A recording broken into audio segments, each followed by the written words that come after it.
on a pig, please vote down this bylaw. Vote no. Do not approve this bylaw. Thank you. Thank you, Mr. Riley. Anyone else would like to speak on the Article 7? Yes. Hi, folks. It seems like we've kind of gotten out of order tonight. I'm with the bylaw committee. Boy, I'm short. I wanted to talk about the motion. We had originally understood that the selectmen had asked to withdraw the motion and move it. Sorry, I'm very loud too. We understood, the bylaw committee, that the selectmen had voted to withdraw the motion, which is what I think Mr. Burbine came up and said. However, there was a positive motion on the floor by a gentleman in the back who I don't know who he is. And we are very much in favor of this bylaw, but because the selectmen have asked us to take a step back so that they can get the education out to our municipal employees, which is every volunteer and paid official in town, about what a special municipal employee is, what that status means if they have it, and also what requirements they have as a municipal employee to do some better education before we went to deal with this particular bylaw, because two issues were getting mixed up. One was state law, and one is a bylaw that we're proposing.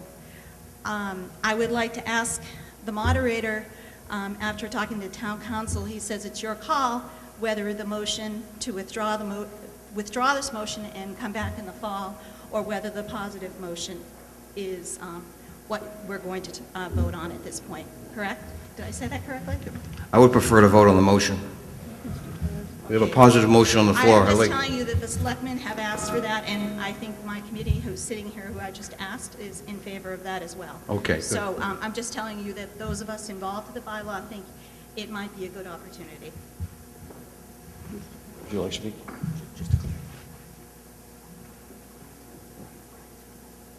That's correct. That's all I do. Right. No. That's right.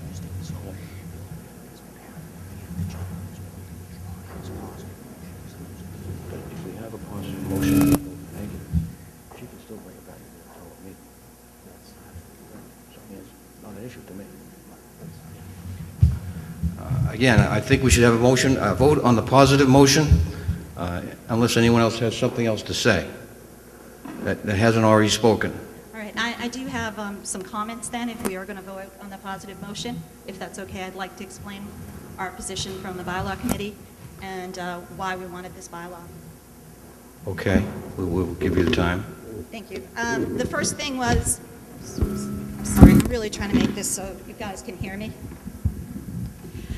The first thing is that we have an amendment to the bylaw. The Finance Committee made a comment, and we have added an amendment. It starts on the sentence that is prior to appearing in person before any town board, committee, officer, or employee on behalf of any person. It's about... Are you trying, excuse me, point of order? Yes. Are we amending the bylaw? I don't, that's what I'm looking at. Are you Yes. making an amendment? Yes, I am. Can that be done? I don't think I want to have, unless I can read the amendment before you read it. Sure. It's a simple change. It starts here at the bottom, and it's underlined here.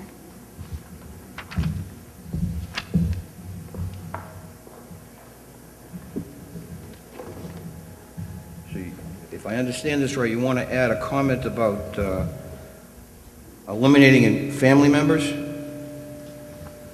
Not eliminating them.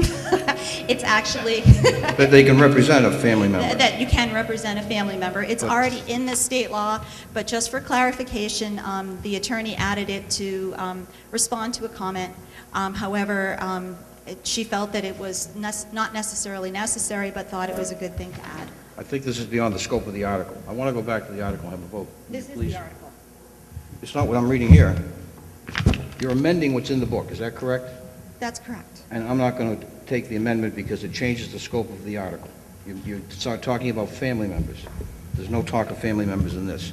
We've all had this out in our hands. I don't want to amend it at this point. So you're refusing to accept an amendment Because from it's a beyond the bylaw s- committee when it's come from town council? It's beyond I- the scope of the article, in my opinion. I am town moderator, I have the right to do that. And I, as a town resident and a member of the bylaw committee, would ask you to reconsider that, because I think that we're just trying to make a change that we think is something we should do. Go ahead, Jean. Mr. Donovan? Oh, thank you.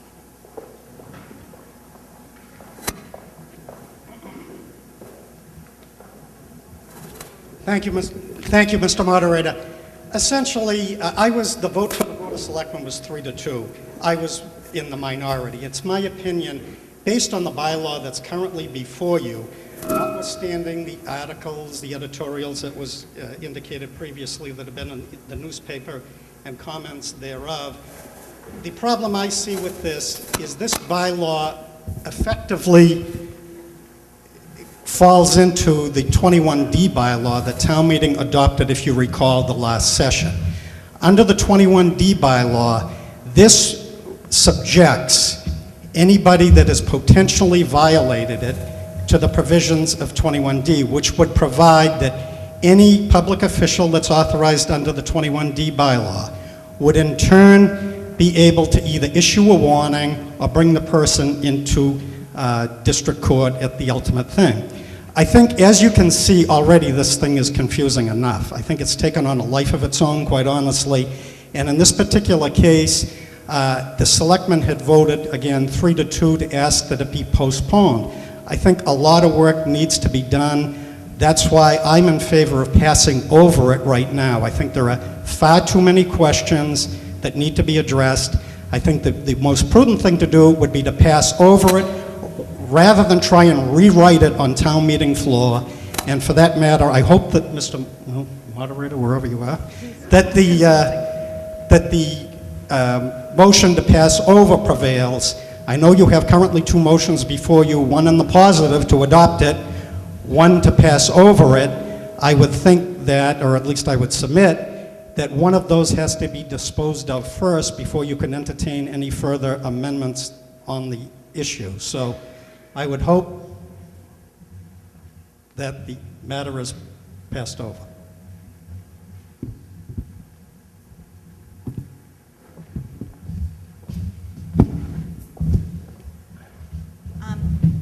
I have more to say, but another member of the committee is at the microphone, and I would prefer to defer to her, if that's okay Sure, with you. that's fine. State your name and address, please. Jean Kelly, 50 Thaxter Avenue. I question the quorum. This is an important bylaw, and I would like to have at least 150 people here to vote on it. There is a motion on the floor to question the quorum, so would you please have the counters count who's here, the four counters? Let us know.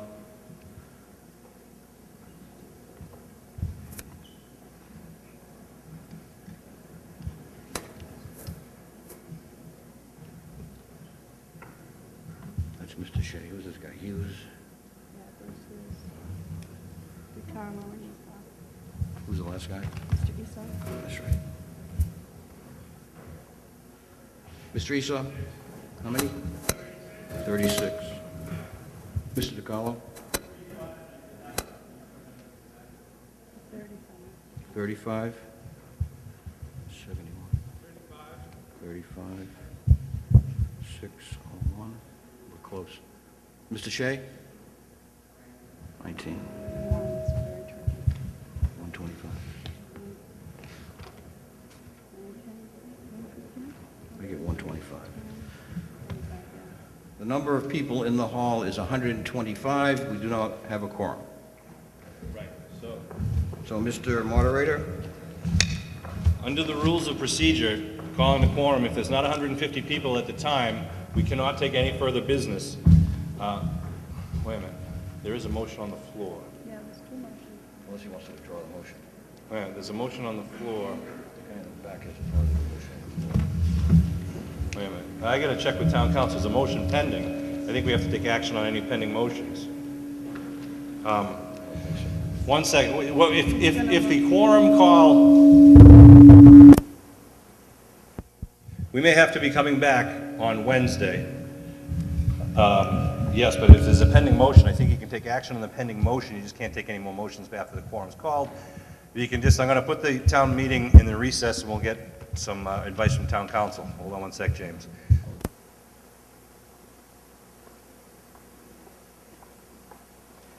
Quorum.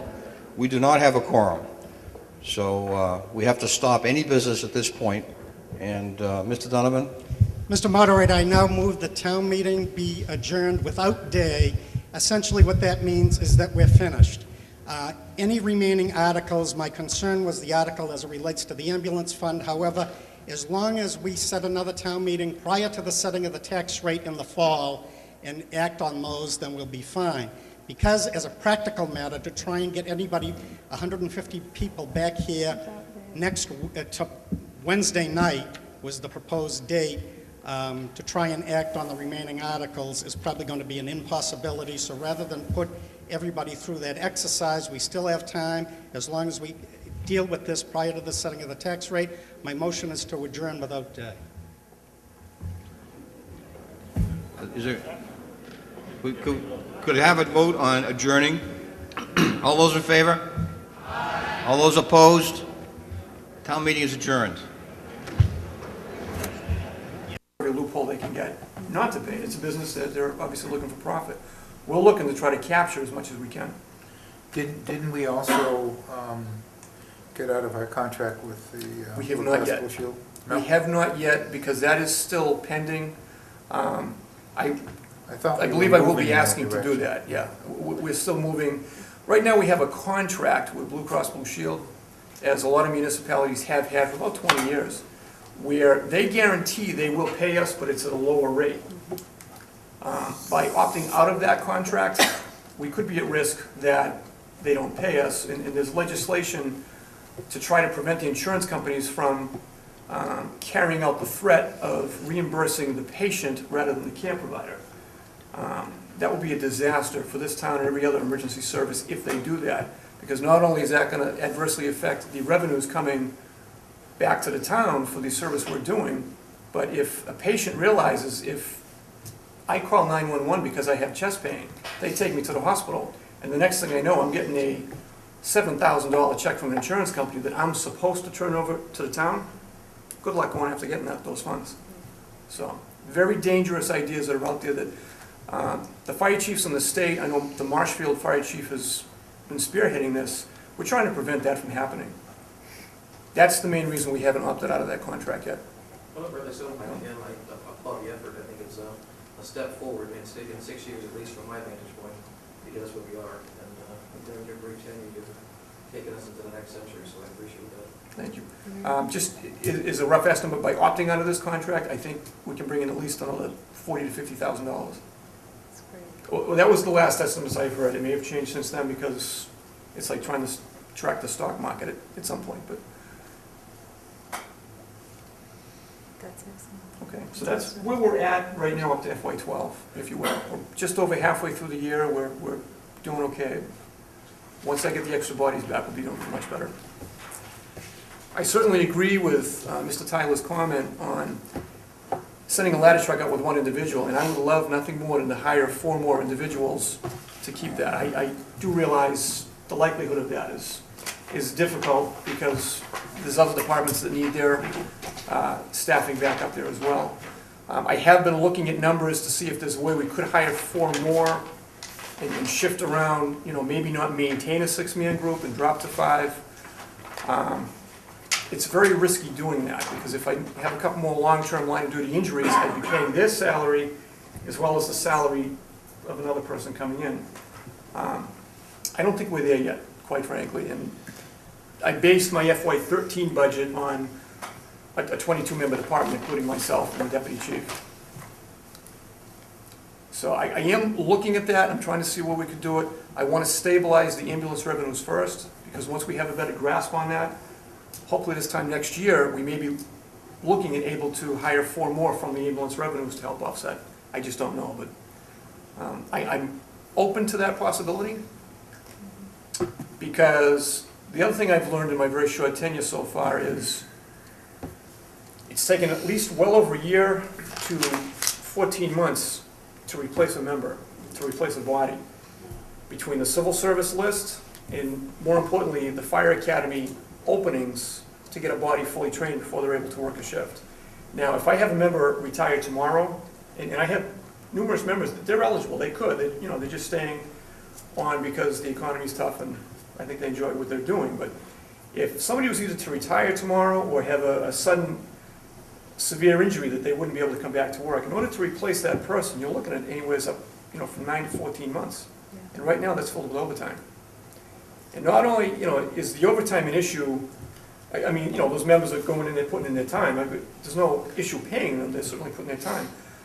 But the workload burden is then spread around a smaller pool of people, and I think that's also what's been increasing and driving the injuries. I'm trying to avoid that. So if I was able to hire a couple more guys and get ahead of that,